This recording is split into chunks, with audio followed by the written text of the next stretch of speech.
Hello and welcome to the Cancer Education Series brought to you by MercyOne and Above and Beyond Cancer.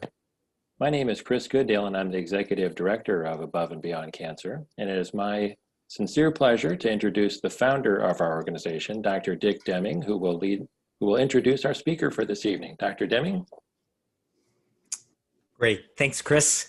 Good evening, everyone. And it's my honor to introduce our speaker. It's a colleague of mine who works at Mercy Cancer Center, Melissa Cribari. Melissa is from Des Moines. She went to Roosevelt High School, and then she went off to Colorado, did her undergrad work at the University of Colorado in Boulder, and got her master's degree in counseling at the University of Northern Colorado in Greeley.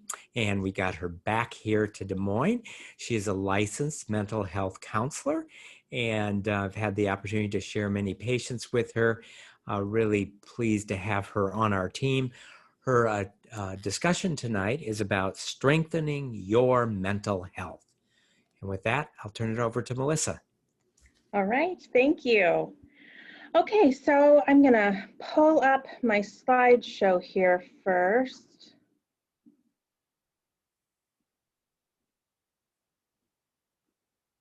Hopefully, sorry.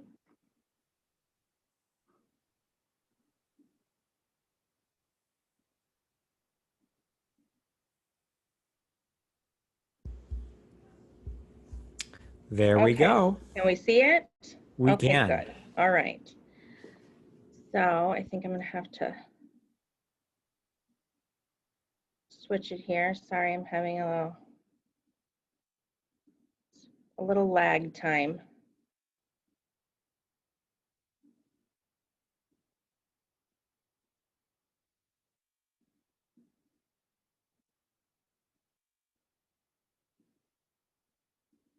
Okay, how's that?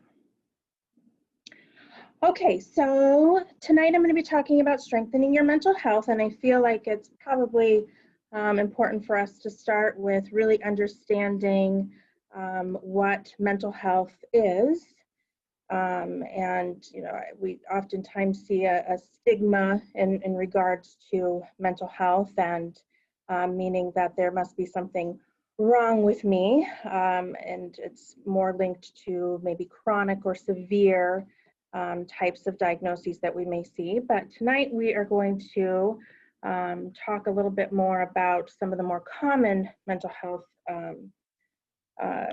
stressors that we may see in regards to stress, depression, and anxiety. So let's start first with a mental health definition here. So according to the World Health Organization, we're looking at mental health as a state of well-being in which an individual realizes his or her abilities, can cope with normal stresses of life, can work productively, and be able to make a contribution to his or her community. So what we're really looking at is, you know, this is the state of our emotional, our psychological or social well-being. It affects how we think, how we feel, how we interact with others. It's how we go about earning a living and how we enjoy life. So we can definitely have some stressors that come with that.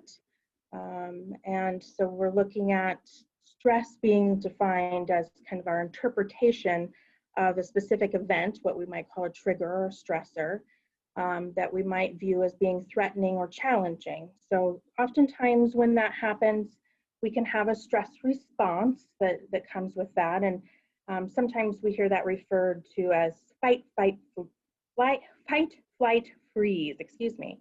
And you know, that is something that evolutionarily has helped keep us safe in emergencies, and releases a lot of adrenaline and cortisol. But unfortunately, what we're seeing now is that we more often are just living this very fast-paced lifestyle, doing more in less time, having more responsibilities. And so that's often triggering this stress response for us when we don't really need it to.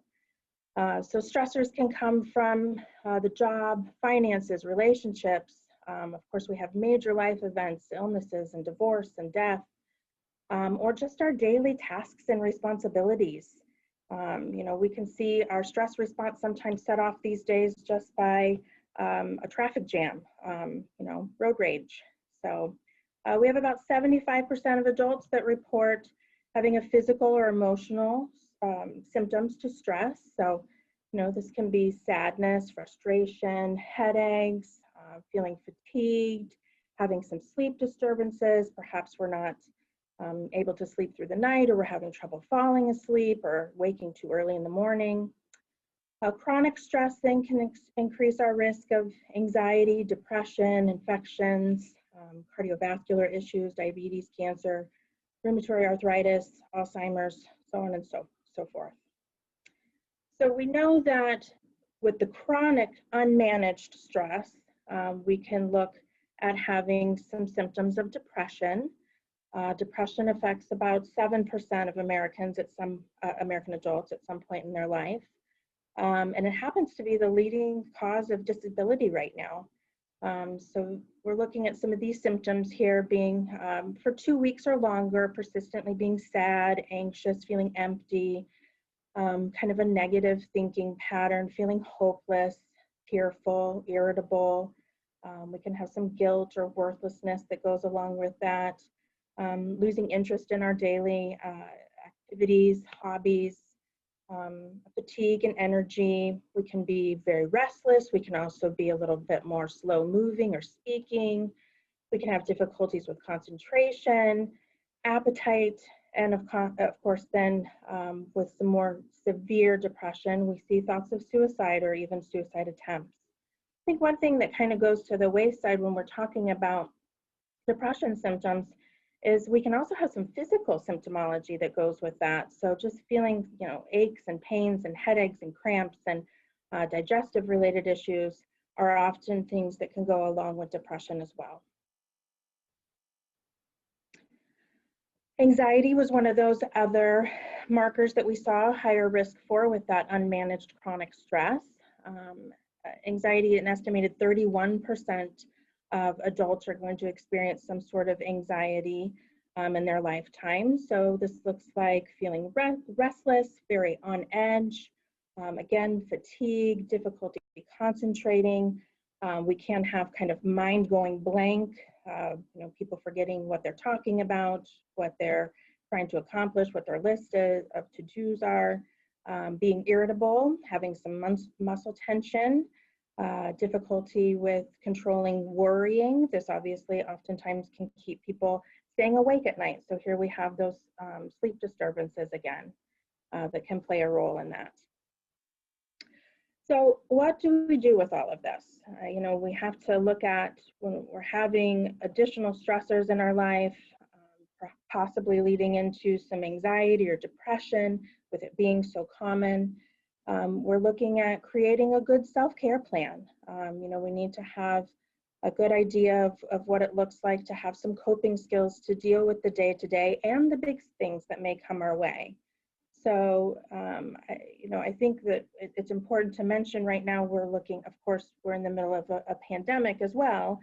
So that's creating some extra stressors, anxiety, even some depression for some. But even before we had, these extra stressors, there was a study that came out in 2018 from the APA talking about that 27% of our Generation Z, so those are our teens and young adults, were reporting to have fair to poor mental health. That's pretty significant. And that's in compared to, millennials at about 15%, Generation X about 13%, baby boomers about 7%. So that's pretty high. 27% of our teens and young adults struggling with mental health issues. And like I said, that was prior to the pandemic. So we're looking at some of that being, again, lifestyle, this doing more, having, a fast-paced life, and also technology. That plays a big role, and I'm going to talk a little bit about that in a minute too. But there's something called techno-stress. We are constantly plugged into something on a computer, a laptop, a tablet, a television, a phone, and that can be creating a lot of this extra stressor for us too.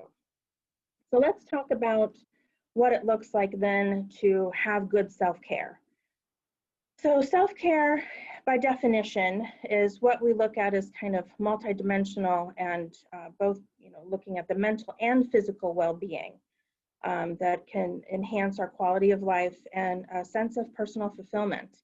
I'm going to talk about these 7 different domains here in just a minute, but a lot of times when I speak with my patients about self-care, when I ask, what does your self-care plan look like, or what are your coping skills? How do you manage with these stressors, or the anxiety or depression that you might be experiencing? I get a couple of different answers. Sometimes it is, oh, I don't do anything for self-care. I don't have time for that, or that's selfish. A lot of times my caretakers by nature will say, I'm taking care of other people. I don't take care of myself. That would be taking time away from them. We talk about the importance of being able to care for ourselves too. The other side of that spectrum is I'll have people tell me that, oh, I take a bubble bath, or I do my nails or my hair, and those are good self-care items too. And they have their place within, these 7 domains, but that's not really what we're looking at. We want to really break that down into each specific area of our life and recognize what it is that we are in need of to make sure that we are in a good place with managing our day-to-day stressors, or those big stressors too. So as I go through these 7 domains, I usually ask people to take a close look at what you may already be doing and give yourself a pat on the back for that. Maybe there's going to be something on here that you've already tried and has kind of gone to the wayside. Okay, maybe we want to get back on track with that, or something that you're looking to bring into your self-care to practice a little more self-compassion. So let's start with the first domain, physical. So this is our nutrition, our exercise, our sleep, right? We need to make sure we're getting those fruits and veggies in, we're drinking plenty of water, we're exercising. Is that going to be a walk, a run, yoga, biking, whatever that might be, dancing, whatever that looks like, getting in some activity and exercise. Sleeping 7 to 9 hours a night. Now this is usually a go-to when I have people come into the office. As you witnessed, a lot of our stress symptoms, anxiety symptoms, depression symptoms can include some sleep disturbances. So whether that be, trouble falling asleep, trouble staying asleep, or, not sleeping enough or sleeping too much, we want to make sure that we're really identifying that. There's some research from the American Heart Association that states that less than 6 hours chronically, less than 6 hours of sleep per night, can have a higher risk of cardiovascular issues. So we're really trying to aim more to that 7 to 9 hours a night to make sure that we're well rested. Now, a lot of the things that I'll hear is, I can't shut my brain off, or I don't really have a routine. So, just a few pieces of sleep hygiene. We want to make sure that we do have a good kind of schedule in regards to putting ourselves to bed about the same time every night and waking around the same time every morning. We really do sleep best when we're in a cool, dark, quiet room. I have plenty of patients that will tell me differently. They really enjoy having their television on, or they're used to falling asleep with their phone in their hand. And that can be really hurtful for us because of the blue light. There's a blue light in a lot of our electronics, and now we are very lucky to have, blue light filter, blue light glasses, or night mode that's on many of our tablets and computers and smartphones, so that we can decrease that blue light when we're getting ready to settle in for the night. That blue light actually triggers a little part in our brain that keeps us awake and prevents our natural melatonin from releasing and letting us go to sleep. So it's best to really put all the technology aside about 30 to 60 minutes before we're ready to go to bed, and settle in, maybe with some deep breathing or some other relaxation type techniques that can help us get to sleep. And I'm going to talk a little bit about some of those in a minute. Some other things for good physical care: massage, regular doctor's visits, staying home when you're sick. I think that, this is a presentation I've been doing prior to the pandemic, and so there was often, we would not necessarily stay home when we were sick. That's obviously something that's been talked about now. Any symptoms, we want to make sure that we're staying home, but even prior to that, it's important that we are taking care of our physical health. When we're not feeling well, we're not at our best to be able to take care of others either. Take technology breaks. So here we are circling back to that techno stress again. I think that we have to look at asking yourself, when was the last time I didn't have a phone in my hand, a television on, a computer in front of my face for longer than 5 or 10 minutes or longer than going to bed at night? Being able to take a good long break. I mean, I encourage you to challenge yourself to a day, maybe even a weekend. I know that might be asking too much, but taking that break and seeing what else you can do with that time and how much that frees up some of the stress that it might be creating for us. Going on vacations, I do realize that right now that's a little bit challenging, but we have hope that this is temporary and we'll be able to get out and start adventuring again. And dress comfortably. Now, that's not necessarily just dressing in active wear and yoga pants every day, but it's really about dressing for what you feel is really expressive of you, and that you feel a lot of self-confidence in wearing. Okay, let's look at our next domain then, emotional. So emotional is identifying, accepting, and expressing our feelings. So you see the first one on there, accept your feelings, they're all okay, really. We as a society have gotten pretty used to pushing some of those aside, not really wanting to give them the time and the space and the energy that they are in need of. So, being able to recognize and identify that we have this emotion and sitting with it for a minute can be very helpful. That can go through a couple of different avenues here. We can journal, we can talk about it. I tell my patients a lot, we have to get it off the hamster wheel. When we're not talking about it or writing about it, it is a thought, it is a feeling that is just running up here and not really having any place to go. When we can write about something, pen to paper write about something, or talk it out with a trusted individual, then we definitely process that differently through our brain, and it can help us to let go of it, to move beyond it. Cry when you need to cry, laugh often. You heard me say earlier, practice that self-compassion. We are very good at showing compassion to others, kindness and caring and warmth and the desire to help another human being. But how often do we bring that into ourselves and, recognize that what I'm going through right now is difficult and this is how I feel. I'm going through this really hard time and maybe I've just received this diagnosis and I'm really scared. And how do I care for myself right now? What do I need? We would definitely ask a loved one, a friend, a family member, what they need when we see them in pain. We need to do the same thing for ourselves. So let's go back to that, practice mindfulness. So mindfulness is really a buzzword and has been for several years now. But the idea of mindfulness is that we are in this present moment. We are right here, right now, without judgment, being very aware and very accepting of what is going on within our body, within our environment. So I like to, do a couple of activities in regard to practicing mindfulness just to get us kind of acquainted with what that looks like. And these are good ones to do really any time of the day, but we kind of start with that deep breathing. So breathing can come, you hear lots of people talk about breath work and lots of different techniques in our breathing too. But tonight I'm going to talk about 4, 4, 8. So it's 4 to the count of 4, inhaling through your nose, holding it for the count of 4, and exhaling out your mouth for the count of 8.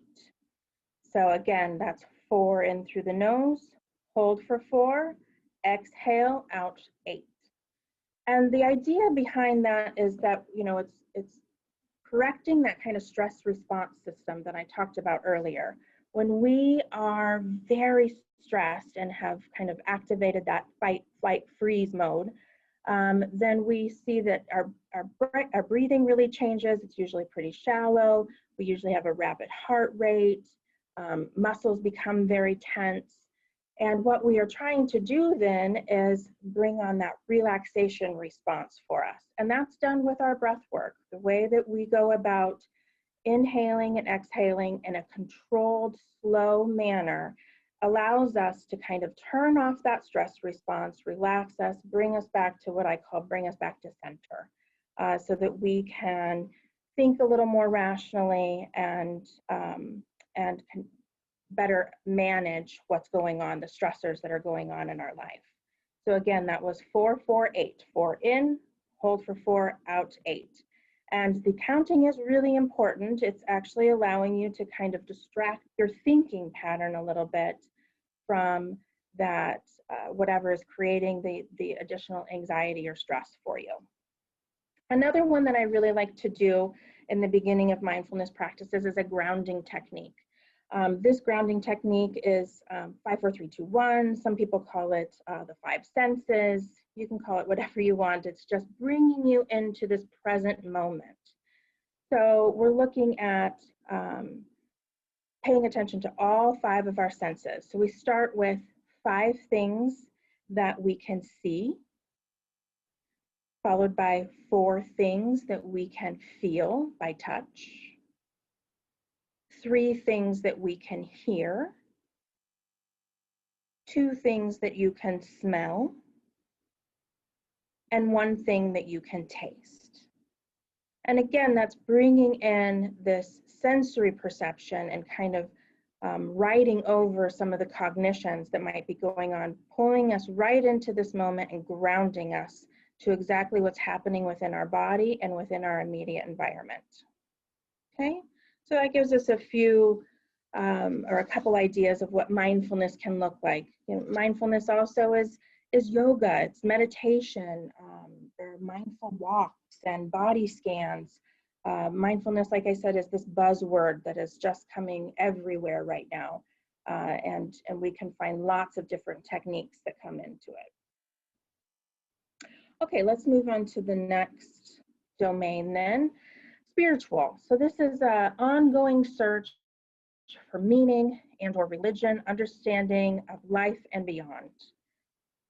This is really important that we're making time for prayer, reflection, meditation, again, pulling some of that mindfulness back in here, spending time in nature.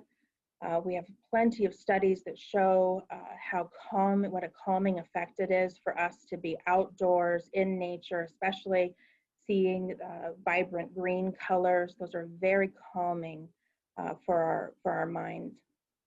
Expressing gratitude. So I like to start with the gratitude journaling is really our kind of, if we're new to the expression of gratitude, we're finding the good in every day. And you know, that can look like being grateful for a certain person, an event, an experience that you had, you know, something beautiful that you saw, someone who you admire, someone that you feel like you can always rely on, or something that you're really proud of. Anywhere that you find that positivity, I feel like the expression of gratitude and gratitude journaling is really our plunge into positivity. It's changing some of those negative, anxious thoughts that can get stuck on that loop up there for us, and helping us to pull out some of those positives that are happening every day for us. Reading poetry or inspiring quotes. Oftentimes for me, that is every morning.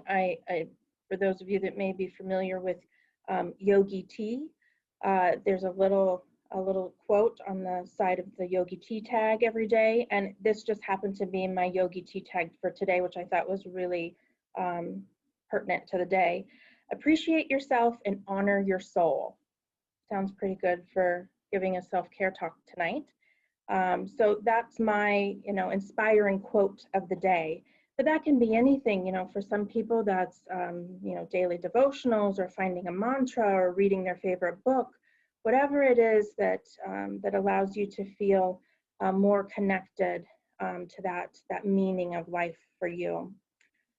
Cherishing your optimism and hope, again with that positivity and holding on to it, and identifying what is meaningful and notice its place, meaning give it time in your everyday life. You know, when it doesn't matter which practice that might look like for you, but giving yourself an opportunity to bring that in every day is really inspiring for us and can help kind of set that path of positivity. Next, we have in the intellectual domain, so learning, critical thinking, creativity, interests. So this is really about trying a new activity, exploring a new place. I do realize right now that is a bit challenging. We can't get out and explore too many new places. Taking action to something that we've been avoiding. I think sometimes in speaking with my patients, you know, the idea of doing something, a task on their to-do list, if you will, is very overwhelming. It's this big idea that's going to be very time consuming and require many, many steps. And sometimes we just need to tail that down a little bit and be able to say, you know, it's just one step that I have to take today.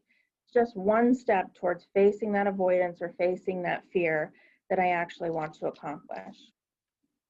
Read a book, learn a new language, watch a documentary, all things that can kind of spark that learning and creative thinking for us. I'm going to spend a moment on reframe challenges into lessons. So, you know, this is really about, and I'm calling them challenges. Some people may refer to them as a misstep or failure, but it is, you know, any kind of barrier that we may have had to our goal for the day or the week or the month or the year, and looking at it in a different light, being able to recognize that when we make a mistake or we have that misstep or there are these challenges in our way, we're actually learning from them. There is a neuroscientist that I really enjoy, Kristen Race, and I watched a TED Talk, Mindfulness, Surviving to Thriving in the Brain, or something to that nature. And she talks about the rosebud thorn. I call it just the rose when I talk about it. But it is identifying the rose. So what was the good thing that happened today? What was that one good thing that you could pull out? The bud. What was that act of kindness that you practiced or you witnessed?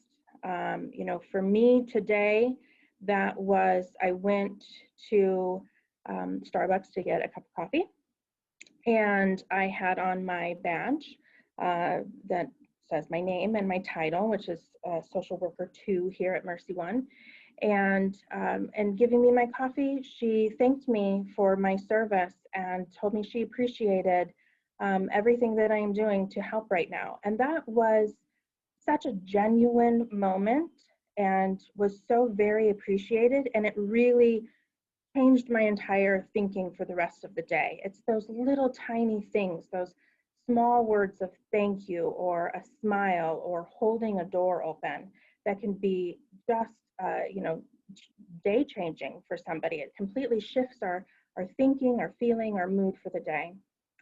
And lastly is the thorn of the rosebud thorn. And the thorn is reframing that challenge. So looking at that mistake or that misstep, that challenge of the day, and being able to identify what you learned from it. You know, we take those as stepping stones into, you know, finding success, accomplishing a goal.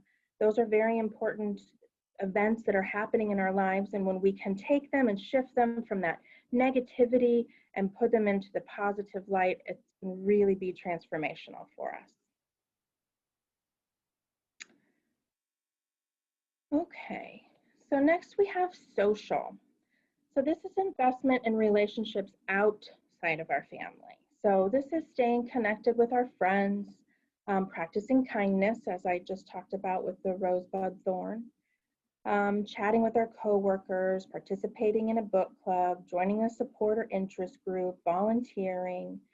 I think that, you know, a lot of this has become rather challenging for us as we have been practicing, you know, social distancing and not gathering as we are used to prior to the pandemic. But you know, this is where that technology that I talked about earlier that was creating stress is actually helpful for us at this point. You know, this is how we're giving talks like this through Zoom. This is how we can stay connected with friends, you know, during the holidays. This is how we are able to join book clubs and support groups at this time. So we're still able, you know, we're modifying what we're able to do, but we're still able to do it. Next, we have relational. So this is, you know, strengthening our relationships with our spouse, our partner, our children, our parents, our family, our village is what I sometimes refer to it as. So, you know, we're spending that quality time with our loved ones. We're attending special events. We're planning family dinners. We're establishing traditions, even if they do need to be modified this year.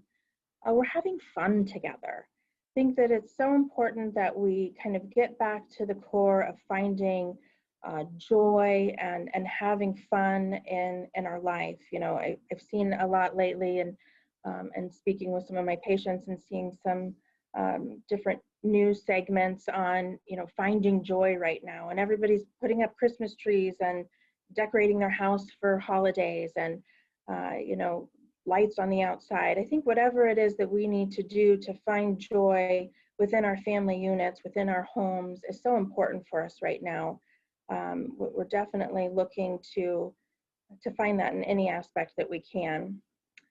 Lastly, I want to spend some time talking about knowing your love language and that of your loved ones. So this is from the book, The 5 Love Languages by Gary Chapman.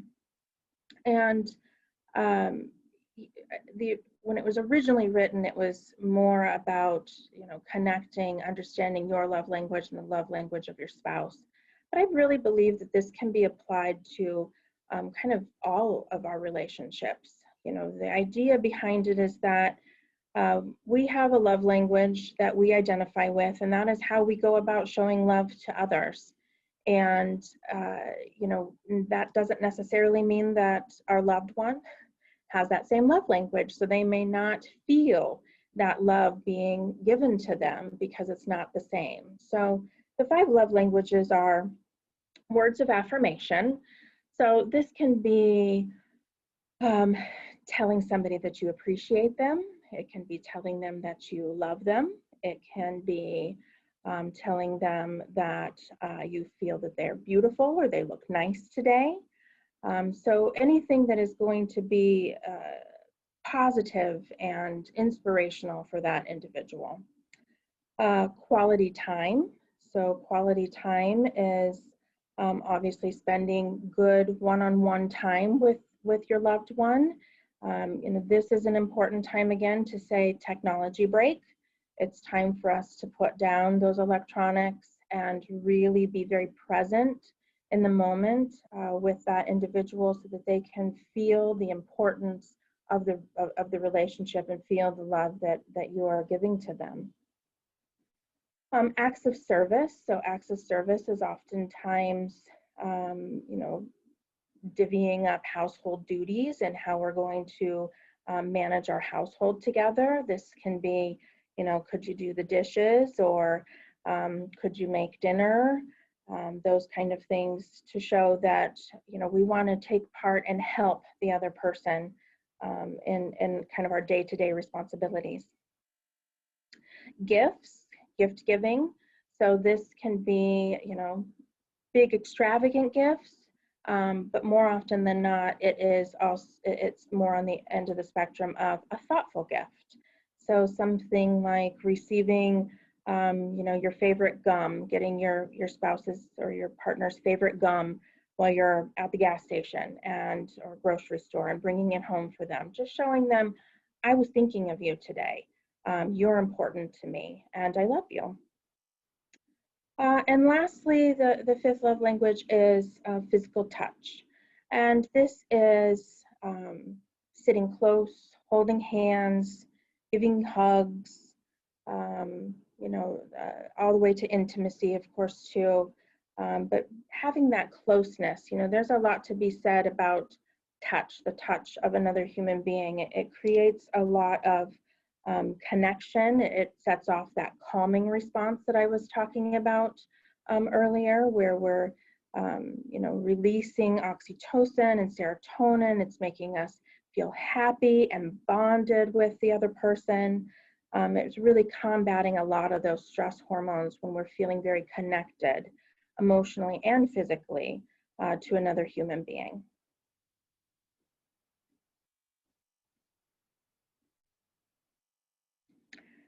And then we also have, lastly, professional and workplace. So this is important for us to understand what balancing our workload, being able to participate in some flex time scheduling, self-care and accountability buddy, partnering up with somebody at work who is going to help us and hold us accountable for leaving the office when we say we want to leave the office, or saying no when we don't have any more room on our caseload, or we just can't take on one more task, or helping us to decide how we're going to go talk to our supervisor about an issue that we may be having. It's important for us to be taking breaks during the day, breaks to have a bite to eat, breaks to get a drink of water, breaks to walk around. That can just really help us out tremendously to be able to just walk away from, again, that technology and see something different, stimulate the senses a little bit, step outside if you can. Regular supervision and consultation is also something that's very, very important for us. Being able to, feel that we have somebody on our side, somebody to support us through some of the challenges that we may have with our day-to-day tasks or responsibilities in the office. Delegating, learning to ask for help. This goes much further than just professional. We oftentimes need to learn when it's time to say no and when it's time to ask for some help. And when it's time to accept help. I feel like I have kind of both ends of the spectrum with a lot of patients that I see in regards to some have a lot of difficulty asking for help, some have a lot of difficulty accepting the help. They're used to being more of the caretaker, if you will, by nature, and so it's almost embarrassing to them to have to ask and accept help. This is an important kind of life lesson all the way around. Identifying and practicing, or identifying tasks and projects that are rewarding for you. Yes, we're definitely going to have some tasks that are a little more daunting or mundane for us.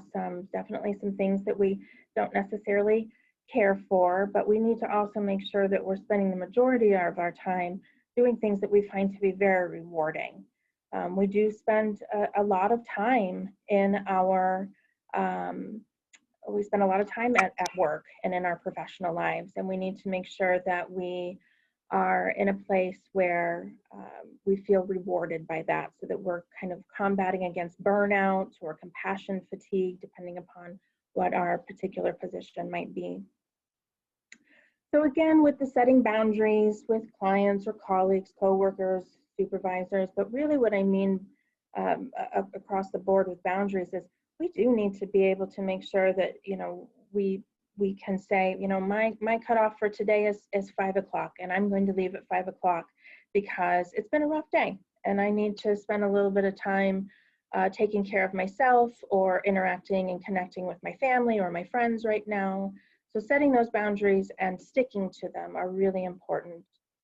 Negotiating your needs with your supervisor, your colleagues, and have transition from work to home. So this is, something, not to say that we don't need to have some good transition from home to work as well, but transition from work to home, allowing us to kind of get into the headspace of, I'm leaving this at the office and I'm going to now be going home. There needs to be, for some of us, that's a car ride and maybe some music. Some of us might need to have a quick walk. I have some patients who literally imagine, they do some imagery, and they're able to just kind of imagine themselves shedding off their work clothes, their work hat, and putting on their home hat, their home clothes, and being able to leave it where it needs to be. This is another one that I am finding is really challenging right now due to some of the changes and modifications we've made due to the coronavirus. So a lot of people are working from home now. So what do I do when I'm working from home? What's that transition going to look like? And so I've worked with some patients about, number one, making sure that you have a place in your home that is for work. So whether that's going to be an office or a desk in the corner of a room or whatever that might look like, that is the place where you work, and that is also the place that you don't pay any attention to when your work hours are done. So the transition part becomes a little more challenging, but being able to separate and have those boundaries between home and work is really important when we're working from the home and trying to manage all of our household responsibilities as well as work responsibilities. So those are the 7 domains there of self-care, and I hope that you've been able to take a look at what is working for you, what you're already doing, maybe some areas that you would like to bring into your self-care or your coping skills to better manage some of your stressors or even anxiety and depression symptoms that you may be experiencing.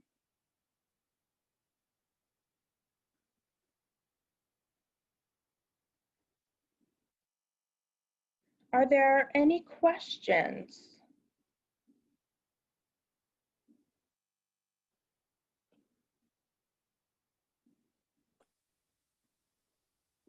I'm looking for some questions and I don't see any, but you can use the question and answer or the chat at the bottom of your screen. Just move your cursor down there and those should pop up for you. Melissa, I had a couple of questions for you. Things like, I love the hamster wheel thought. I'm sure that's not a new one to you, but that was new to me. And that made perfect sense to me.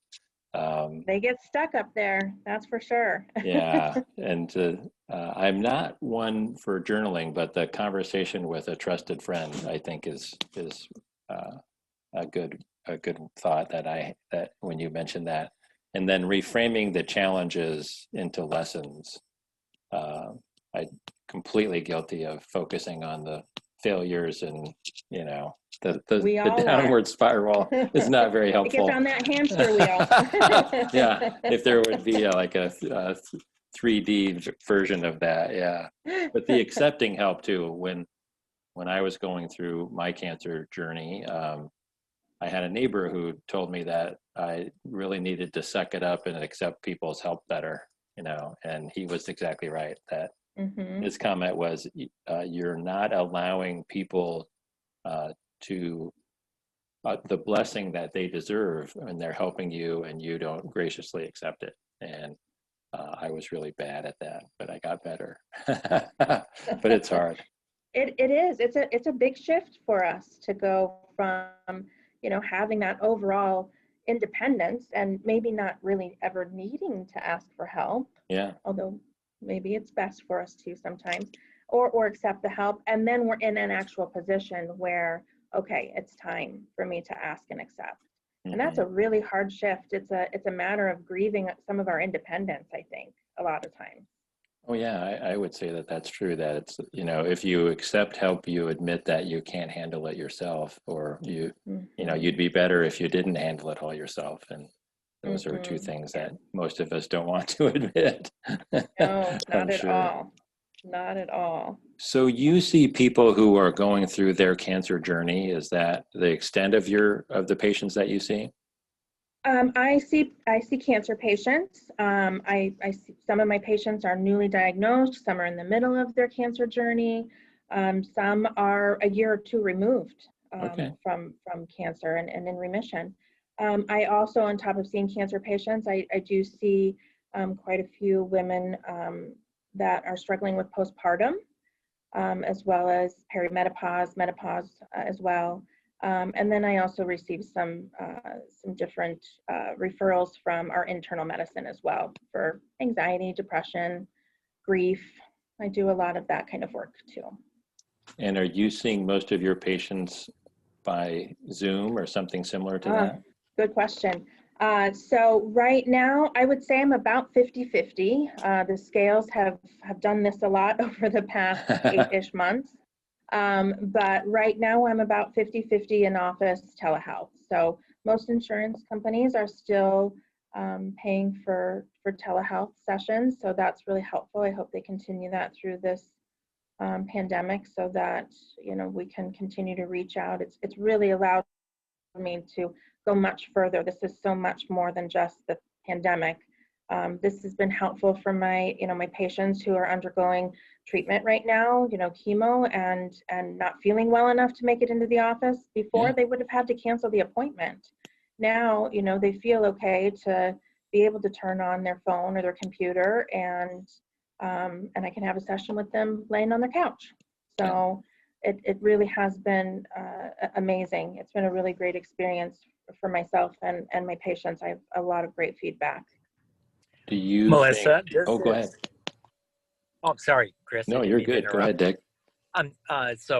Melissa, I really enjoyed your talk. A couple of things I would say. Number one, and you touched on this, that not only patients are going through stressful times right now, but those of us who are professional caregivers are also experiencing a lot of stress and can really take advantage of the skills of individuals like yourself. And the other thing, and I'll have you comment on both of these together, you know, we talked a little bit about the term mental health. And although mental health is a positive thing, in our society, when you hear the words mental health, you think of mental illness. And everyone deserves to have a primary care physician that helps promote health and wellness. And in these times of stress, I would say that all of us who have just normal life issues and don't consider ourselves having any mental illness would benefit by having some professional that helps us maintain mental health. And you gave some great examples, and maybe just elaborate on some of the things that you have witnessed, the struggles that professional caregivers are going through in these times of COVID. Sure. So I'm definitely seeing a lot. I guess I should back up. In the spring, we did open up our services, our behavioral health services within the, obviously community-wide, but within our Mercy walls, and making sure that all of our workers knew that there was a place that they could come between ourselves, our little team, and then also House of Mercy was taking on some of those patients as well. So I definitely, especially in the spring, and it's starting to go that way again right now with the rise in numbers, saw a lot of nurses that are having the direct contact with COVID patients and the stress that it's bringing to them. Number one, to witness that level of illness, to that capacity, not just through the loss, but also watching them struggle. And then of course, also with the number of deaths that a lot of them have witnessed. And, you know, some of these are newer nurses, newer to the field. And so that also brings on another layer of stress. I also, taking that a little bit further, have seen quite a few nursing students that have wanted to talk about the stress of getting ready to graduate and walk into a pandemic and providing their services. So, you know, really I offer a safe space for people to be able to come in and talk about the stress, the anxiety, sometimes the grief that comes with that, you know, being able to find how they can balance their workload, their very, very busy workload, and still be able to go home and connect with loved ones or not. You know, I have had quite a few healthcare professionals too, long-term care healthcare professionals that are choosing not to be in the home with their family right now. And so that has been, you know, another layer of stress for us at this time, that we don't necessarily have the ability in our self-care plan to go connect with our spouse or our children or our parents or our friends because of what we're doing on those front lines. So, you know, really helping them through that very challenging time as well, and dealing with some of the grief that comes with that loss in their life too.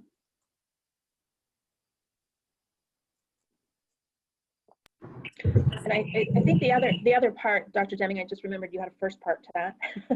I think the other part of that too was talking about mental health. That, you know, is so often stigmatized as mental illness, and so understanding that our mental health is something that is, you know, it's the state of our emotions and our social well-being. And it is all about, it affects the way that we think, the way that we feel, the way that we behave, how we're interacting with others. It affects everything that we're doing in our life. So just the same way that we go in and meet with our doctor for an annual checkup to make sure that we're all tip-top with what's going on physically, it's also important to be checking in and seeing what's going on mentally, right?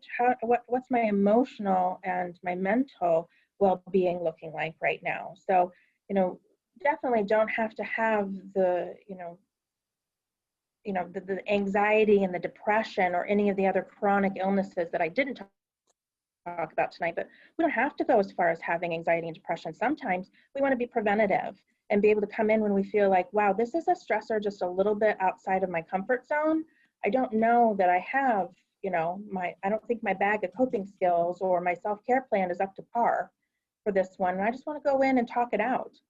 That's the other, you know, that's the other side of it, is being very preventative and making sure that we're taking good care of ourselves and our mental and emotional well-being. Yeah, that's a great point. And the value, the therapeutic value of engaging in an authentic relationship. Mm-hmm. You know, it doesn't have to be medications. Right. It's engaging in a thoughtful, authentic, caring relationship, discussing these issues that are causing stress in our lives, and how do we cope with them in the most healthy way, and how do we maintain our mental health along with our physical health. Absolutely. And I think Chris brought up, you know, what some of the biggest challenges I see in my patients, excuse me, is that, you know, that reframing that we do of the challenges, to recognizing that those are life lessons for us, and that we can build off of those. That is a difficult thing to do. Setting boundaries is another thing that's very challenging for a lot of us, whether we're talking about work or home or friends or whatever that might look like. Very challenging things. So again, you know, when I said, let's kind of talk about what the self-care plan looks like and what you're already doing, what you might want to bring into play. Some of these things that you might want to bring into play, you're not quite sure how to take the first step to do that. That again, a professional can help you, you know, kind of formulate a plan and learn how to go about initiating that.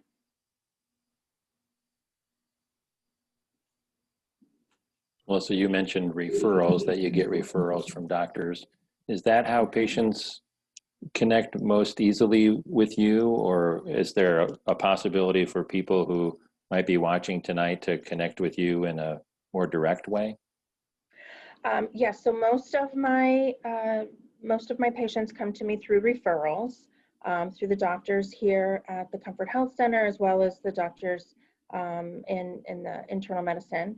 I do have a direct line. They're welcome to reach out to me directly if they don't want to go through their primary care provider. That's perfectly fine. There's no need to do that. That's just usually we we all, like I said, we start with that physical, right? We go in, we meet with our PCP for a physical. Right. And, you know, a lot of times the doctors are then saying, hey, you know what might also be helpful? And that's where I'm getting the referral. Yep, that makes perfect sense. Yeah, absolutely. Well, this has been good. I think your presentation was so thorough that people really understood and it clicked with most, because when we don't get questions, that means people are really getting what you're talking about. I So hope that's so. good. Yeah, I absolutely. hope so. Absolutely. It's also Well, very personal. It's sometimes yeah. hard to ask questions about this stuff because it's very personal for us. So, Mhm. you know, people can feel free to reach out if they would like to talk about that on a one-on-one, on an individual basis. Yeah, that's very good. Well, I certainly learned a great deal, and I'm sure our audience did as well. And this will be housed on our YouTube channel at Above and Beyond Cancer, so people will get to look in when they can, if they weren't able to join us this evening. So, thanks again. This has been very interesting to me. Yeah, thank you, Thank you. Melissa. I really appreciate it. Thanks for all you do for our patients, and thanks for sharing your expertise tonight. Yes, thank you so much for the opportunity. All right, take care. Thanks, you too. All right, thanks. Bye-bye.